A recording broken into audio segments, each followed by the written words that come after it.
Set Phasers, a highly illogical Star Trek podcast.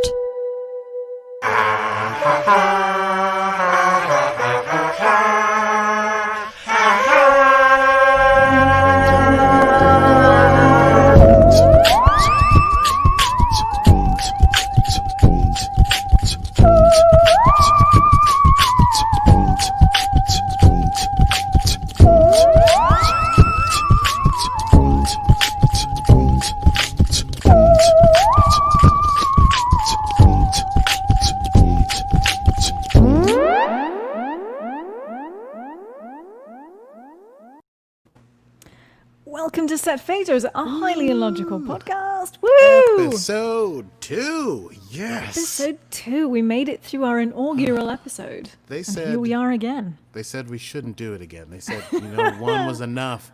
You proved it. You proved it could be done. You don't have to overdo it. But you know what? We're here for the long haul. We are. We've got 2 seasons to go before season 3 starts, and then we've got an extra season, and then probably more bonus content. Because we have nothing better to do. We could talk about Picard. We could talk about short treks. I don't want to get too crazy with the animated thing we talked about earlier this week. All right, listen. Welcome, ladies and gentlemen, to Set Phasers, a highly illogical Star Trek podcast. The star date is 12717.6, and today we will be discussing Star Trek Discovery, Season 1, Episode 2, Battle at the Binary Stars. I love it. Yeah. So, Akie. Yes. Should we start with our rundown? I think we should run it down. Let's run it down. It's time to run it down. Can you run it down for me? Tell me what just happened. Can you run it down for me? Your dancing is so full of joy that I don't even know what to do with myself. Watching you do that. do you know what? I think if I could have you make a soundtrack of my life, I could die happy. You'd just be bopping from place to place. I would. I would That's indeed. actually I'm flattered. Okay, let's run this thing down.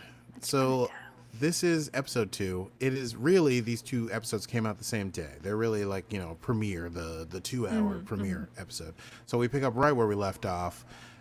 Michael has tried to do a Vulcan death pinch on Captain Georgiou, and she goes out and she tries to fire on the one Klingon ship, but before she can get the thing to come off this mutiny, Georgiou wakes up and is holding a phaser, and then she says, belay that order, and then a bunch of ships come out of warp, and it's Klingon ships. And that's where we left off last episode. And if you don't know what I'm talking about, you need to go watch episode 1. Okay. You can just go back, listen to our episode, and then come back to this one. You could listen to our first episode. You don't even need to watch the show. Our descriptions are so colorful. Mm-hmm. Well, we thought we were going to start in media res, in the middle of the action, but in fact we begin with a flashback. Ooh. Yeah. Did you say a flashback? I think I did.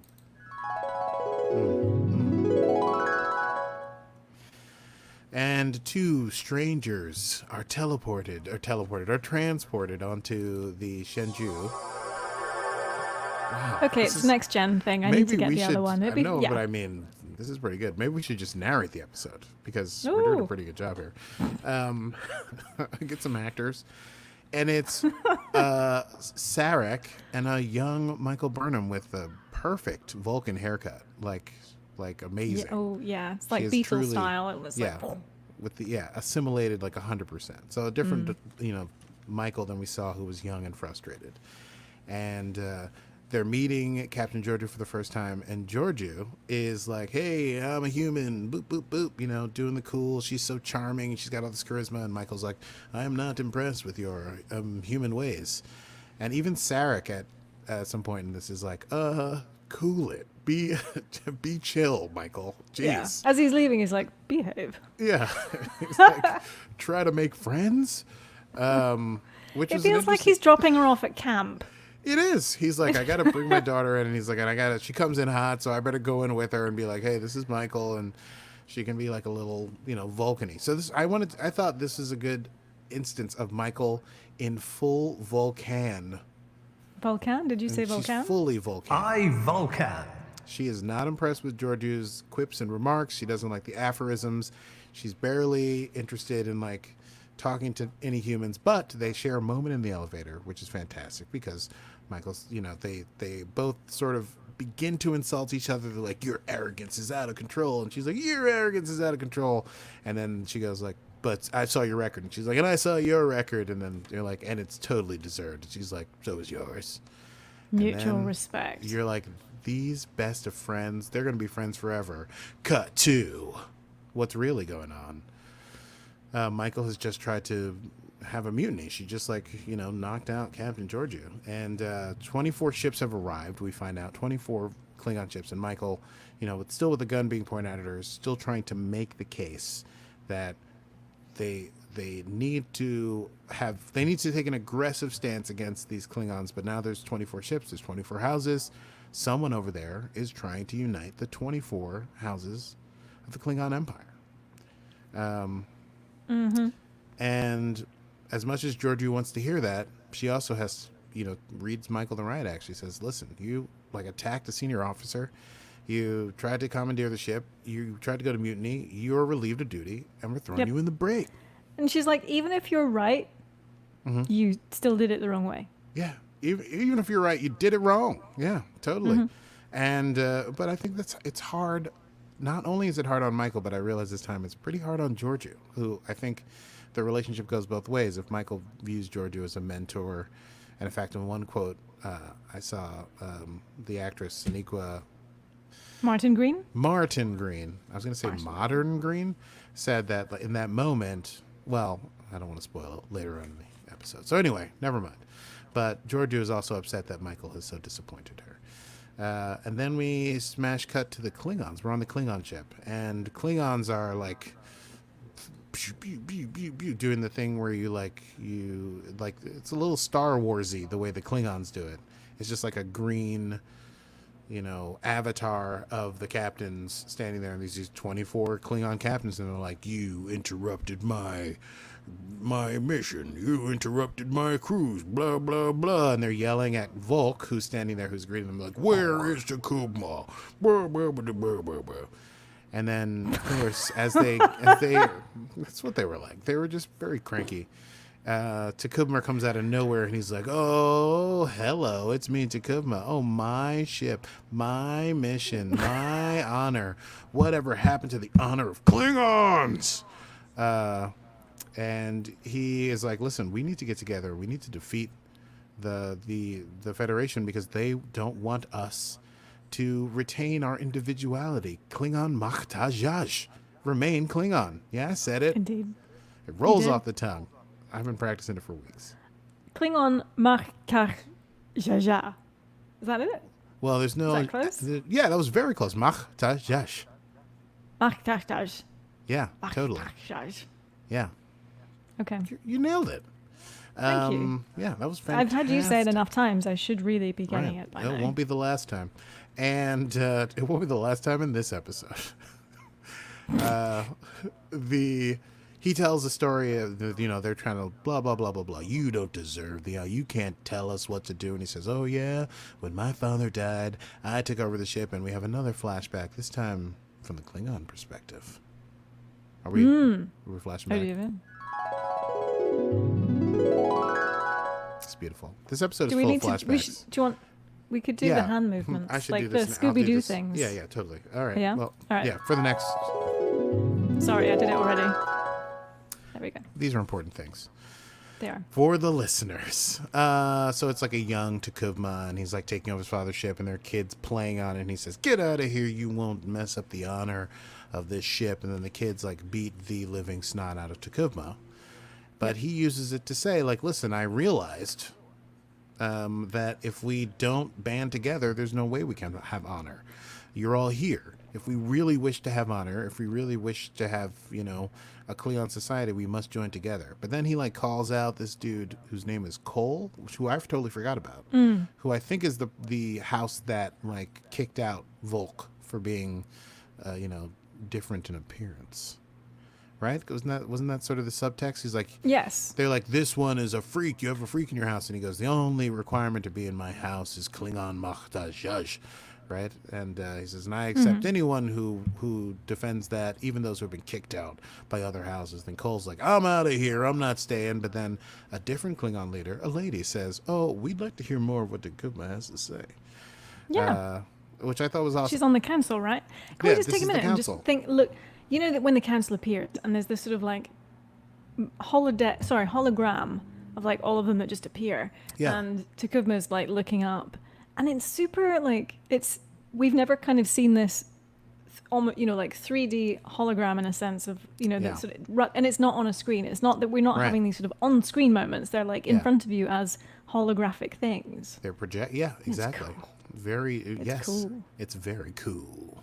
And then they're like, once Cole leaves, they're like, so what's up? What's your plan, man? And he's like, listen, you got to listen to me. What I say is going to happen is going to happen. And then he like runs to the window. I love this Klingon ship because it has like windows and balconies somehow. It's so gothic and beautiful. Anyway, and then out of nowhere, pew, pew, pew, pew, pew, pew, pew, a billion Federation ships show up. And then Georgiou, we go back to the Federation, and Georgiou's like, all right, we got to talk to these people and tell them that we're, not going to have any, business, So she opens up comms. She says, listen up. You have two options. You're in our space. You can either go home or you can fight us and then go home. But you should know that if you go home, then we can talk because and then Takuma goes like, wait for it. Here comes their lie that they like to tell. And she goes, we come in peace. And he's like, you see? And then the Klingons are like, we hate peace. I love that moment where like Georgiou is talking and he goes, here it comes. Yeah, it's so... It's like disdain, sarcasm. Like, oh, it's brilliant. Yep, here they are. Oh, let me guess. We come in peace. And then they fire on the Shenzhou, and thus begins the battle at the binary stars. The epic battle. The epic battle.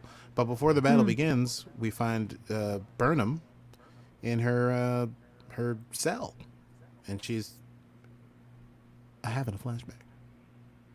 Oh, she having a flashback? Yeah, it was definitely a flashback. It wasn't her flashback, but we really are seeing a flashback of Sarek at the Vulcan. I wrote this down. Learning Center. The Vulcan Learning Center, and he sees Michael. He says, Michael, you must wake up, Michael. And then he puts his hands, does the whole this thing, and he's like, my thoughts to your thoughts, your mind to my mind, and does like a mind meld. And then Michael wakes up in the brig, and that was cool. Anyway, as this is happening, the ship is all the Federation ships are getting completely fired upon, and the Klingon ships, and there's like crazy wars happening. Because it looks like Michael slept through this battle when she comes to, and we're like, did you sleep through that? No, yeah, that was weird because then the ensign. So on the bridge at the same time, there's like the first huge thing, and Ensign, who we shall recognize later, Connor, gets all blown up, and they can't. They're like, hey, can you get to the medical area, sick bay? And he goes, yeah, I can do it. But then he goes to see Michael. So she must have slept through the first salvo of like explosions or something. Why was she unconscious? That doesn't make sense. Because then there's another. That part lost me because she's just kind of she has this sort of moment and blah, blah, and then she wakes up from the flashback, and then there's sort of all this epic battle stuff is going on. And I'm like, did she sleep through that? Well, no, that's later. That's another so many that's the other flashbacks in this episode. Yeah. I wrote this down because I knew I was going to get confused. She definitely woke up in the middle of the battle. There was a flashback, but I don't know if it was her flashback. So maybe she was awake. It wasn't her flashback. It was just a flashback. The one with Sarek doing the mind meld. Because maybe she's just sitting there. Yes. No, there was definitely a moment where she was like on the floor. That's later. Okay. That's after. Okay. It's great. Am I it's messing complex. up your rundown? No, not at all. I have written down here, but it's very confusing because every other one says flashback. I did read. I Googled. Did you? I did. Wait, you have that ready? I do. Yeah, I Googled it. You can Google that. I Googled that they put a lot of flashbacks in this episode because they wanted the first 2 episodes to have a lot of the backstory that we would need, so they wouldn't have to do flashbacks in the main body of the series of the season. Oh. So I think that's why we get front loaded So with so many. many flashbacks here. At that point, Ensign Connor comes in and he's like, "Why are we fighting?" And I'm all jacked up, and you should be on the bridge. And she says, "I committed a mutiny. I can't possibly be on the bridge." And that's, I think, when the big attack happens. Things are like, There's a big explosion, and that's when he dies. He gets sucked Ensign out. Red Shirt. Ensign Redshirt Bye-bye. gets sucked out. He gone. He dead. And I think the ship gets rocked, and she gets thrown against the wall, Michael. Yep. And that's when she passes out. Okay, that must That's be when it. she loses consciousness. And we get back to the ship, and we found this to the bridge, and they're like, there's a major hull breach. And then we go back to Michael, who's like in like a weird ethereal, like work that eyebrow, weird ethereal plane of etherealness, and she's looks up and she's talking to Sarek, and she's like, a mind meld, hundreds of or thousands of light years apart. How is this possible? And then he says, well, remember that flashback from earlier that we had to put in place? You should know that when we mind melded and you were young, you hold some of my katra, is the word he used, katra, and now it is within you. So for us, we are able to have a mind meld at this great a distance. And he says he came because he sensed Michael's despair, but he encourages her. In a way, he's like very complimentary, and she's freaked out by it because she's like, you're never complimentary of me. And he says, like, perhaps that is where I failed you. Yep. And I was like, I had a little single Vulcan tear at that moment. But it was such a moment of just like, because she's like, why are you doing this? And she's like, you're being very nice to me. And it's sort of this sort of Vulcan moment of, you got this. Yeah, he's like, come on. I'm disappointed that you're not doing better because I know you can. You Vulcan. You sure can. Vulcan moment. You I Vulcan. That's right. That's right. So Michael is sent forth, and he tells her, like, you gotta do something. You gotta save the people who need you. And then we switch back to the Shenzhou, which is now dead in the water. It's like everything's messed up. Shields are jacked. They got hit in like aft, and they're now floating. They're floating into the like debris field that surrounds the binary star system, and they're like, brace for impact. This ship is about to get jacked up. And then, out of nowhere, right at the last minute, tractor beam. Who has shown up but the flagship of the fleet? Not the flagship, because we all know the flagship's the Enterprise, but the flagship of this fleet for this battle that has the Admiral on it, and the Admiral shows up and he pulls them out of the debris field, and he's like, this was actually perfect.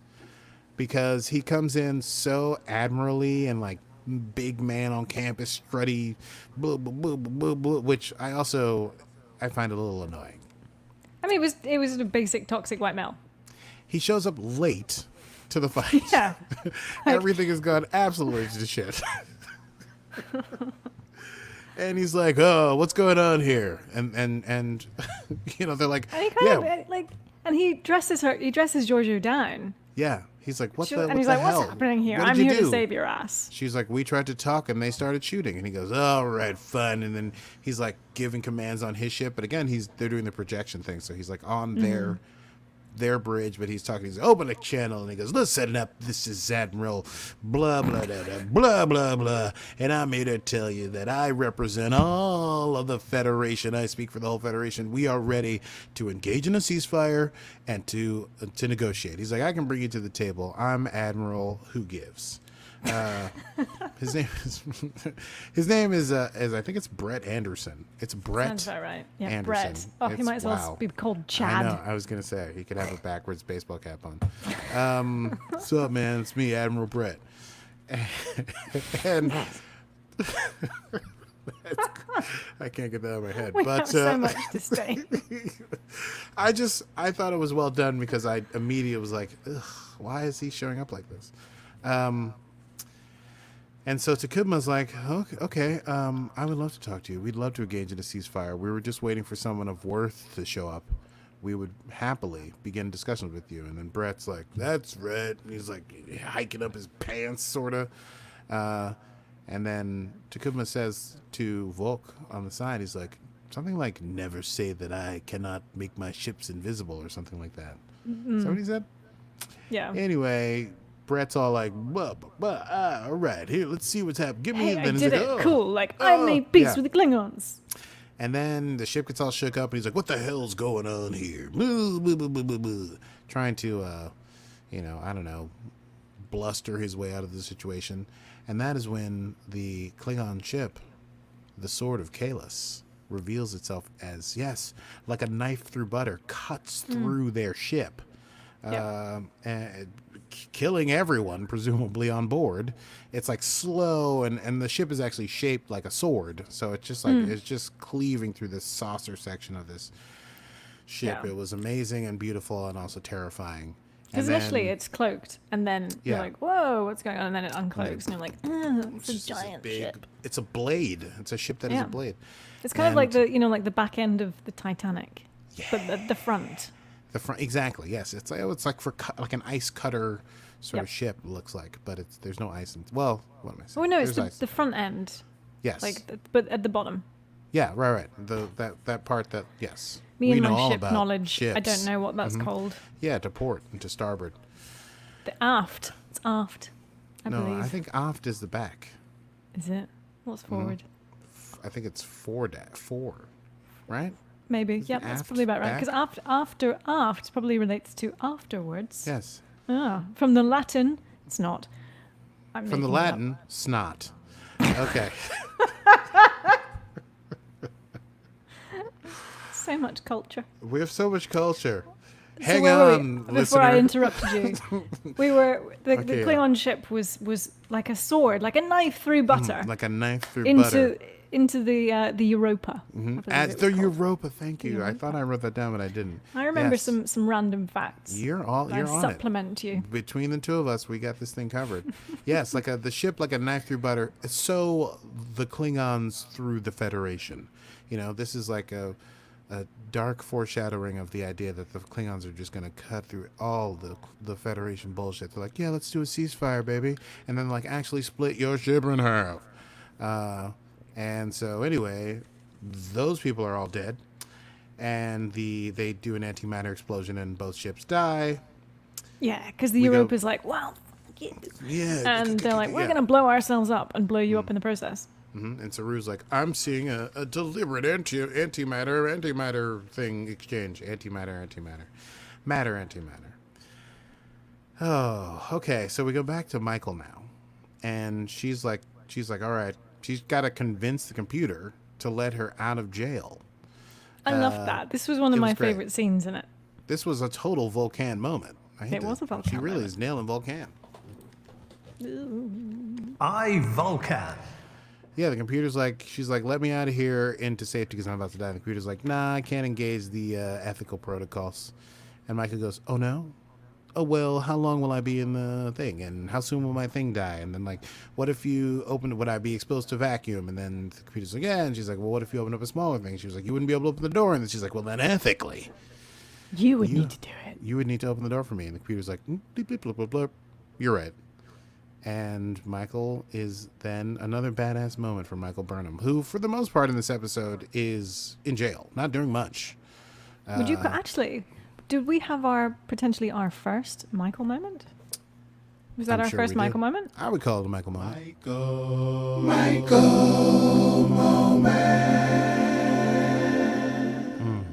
Yeah, they are Beautiful. sumptuous, like the vocals of that thing that someone did for us.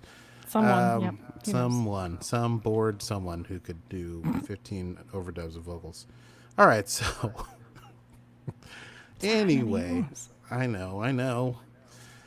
Oh yes, I think my favorite part of that thing, apart from Michael's doing the whole thing, is that then the computer goes, well, chances for survival are estimated at 43%, and Michael's like, I'll take it. Just a badass moment. So Saru and Georgiou are in the meantime, trying to figure out a way to somehow strike back at the Klingons.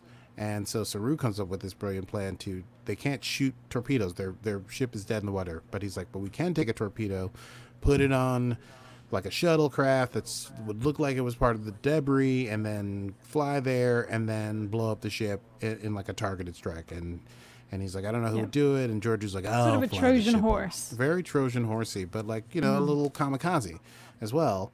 But then Michael shows up, and she looks great, by the way. But I just was like, I expected her to look like she had been in vacuum, but she looks completely composed.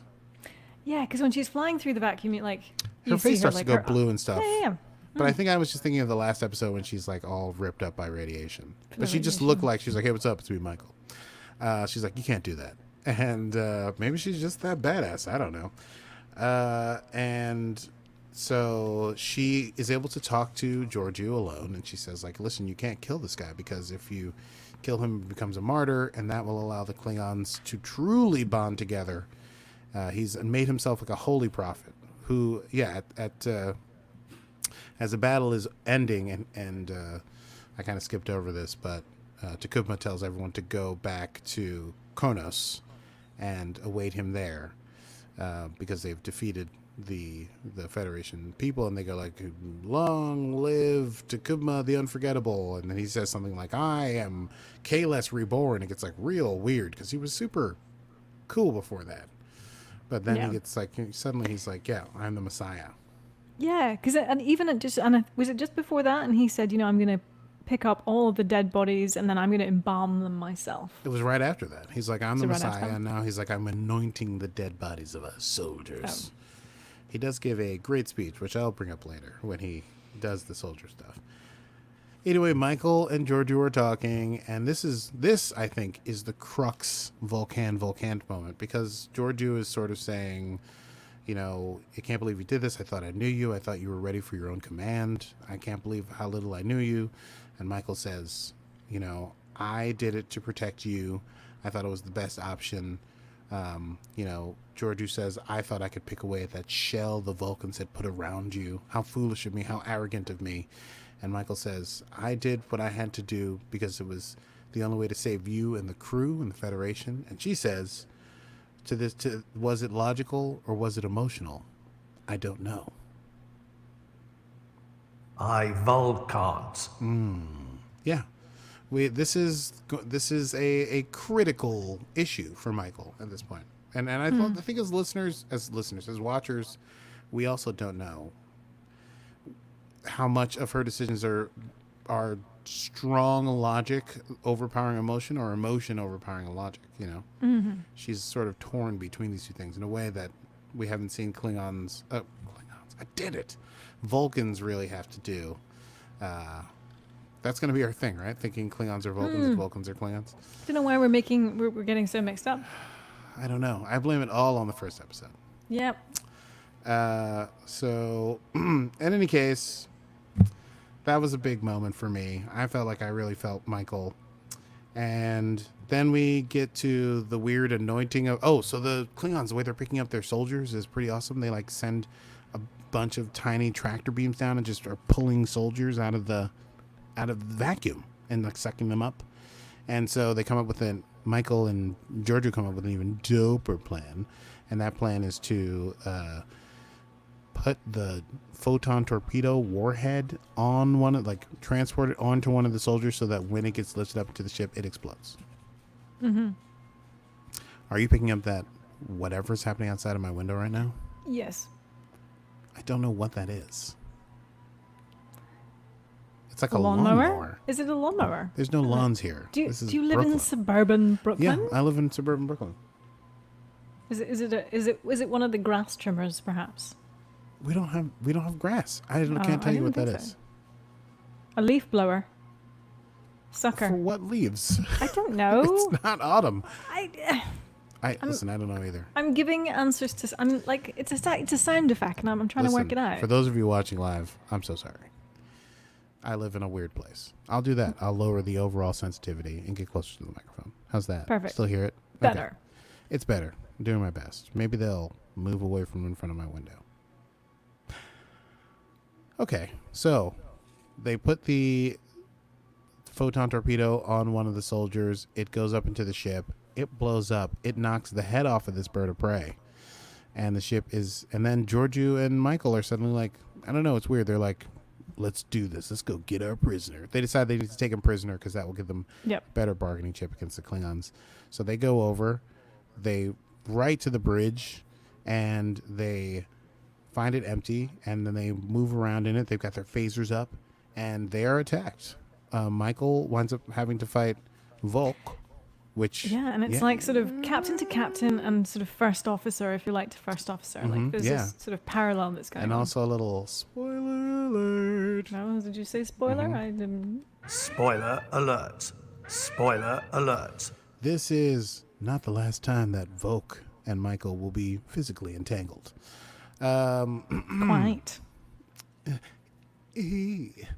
Well, they are fighting, and at one point, Michael is being choked, and then she's able to like half gouge out Takubma's eye, like really screws up his eye thing.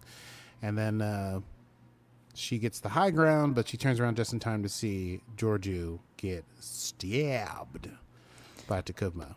Like timing was just so woof. like 2 If seconds she had out. just, like, 2 seconds earlier, she could have hit him with the old stunny stun. And seeing that, this is a total Volcant moment to counterbalance everything else in the episode. I Vulcans. I think we watch her like turn the phaser from stun to like kill. She's like, absolutely not. You will not kill Georgiou and not die for it. And she shoots him with the kill level razor. Yep.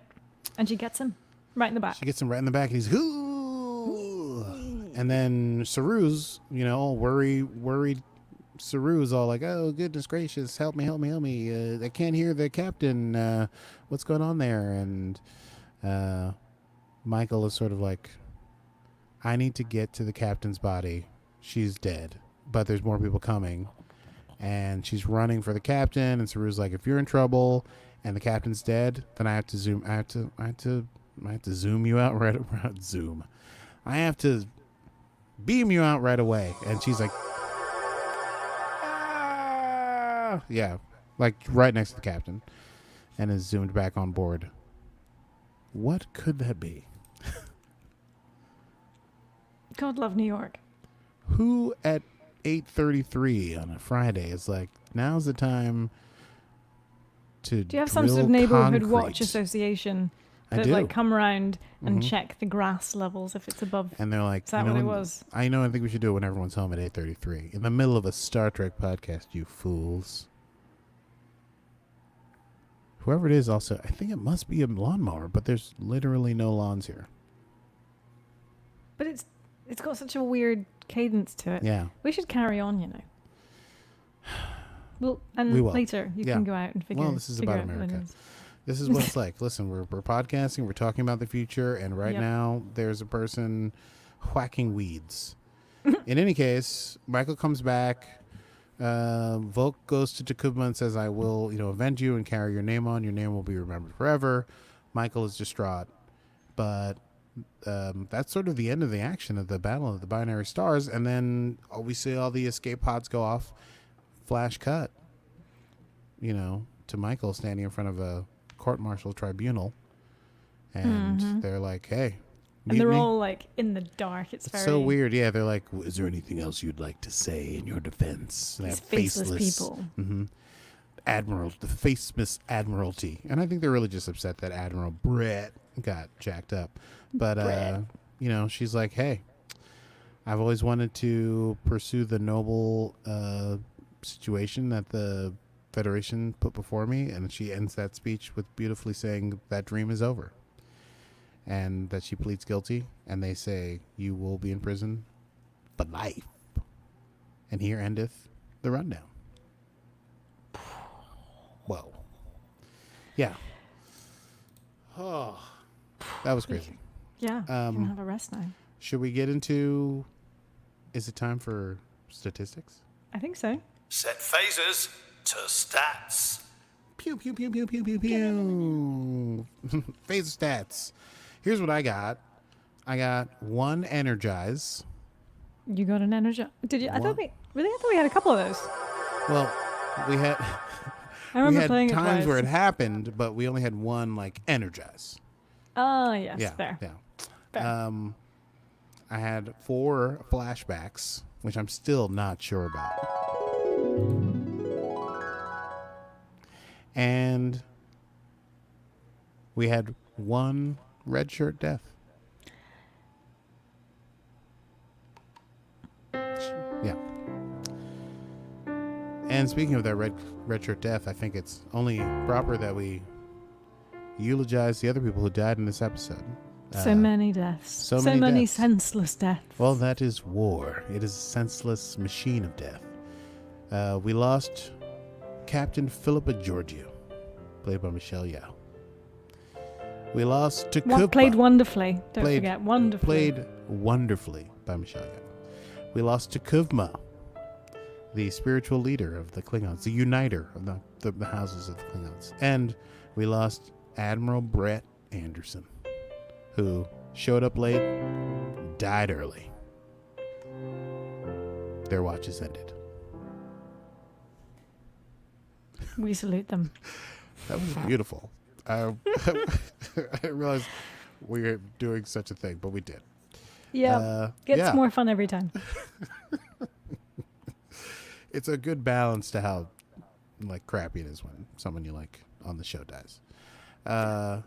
Yeah, so that was those were the stats I had. I don't know if you caught anything else that I missed. I didn't catch anything else, actually. I think you had it all. So, is it time for quotable moments? You quite Yes, enjoy the Mrs. quotable Potts. moments section It of is this. time for quotes. It is definitely time for quotes, Miss Potts.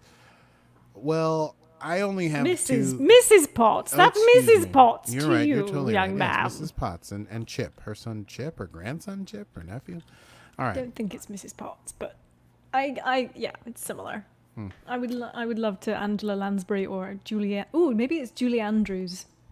Playing Is it Mrs. Potts. Julianne? I thought it was. No, it is Angela I Lansbury. think it's You're right. Angela Lansbury. Yeah, But I don't know if. Never mind. I've never tried to I say feel her more. name Oh, I fast. feel more like the wardrobe, the dresser lady. Was Julie? That's how she.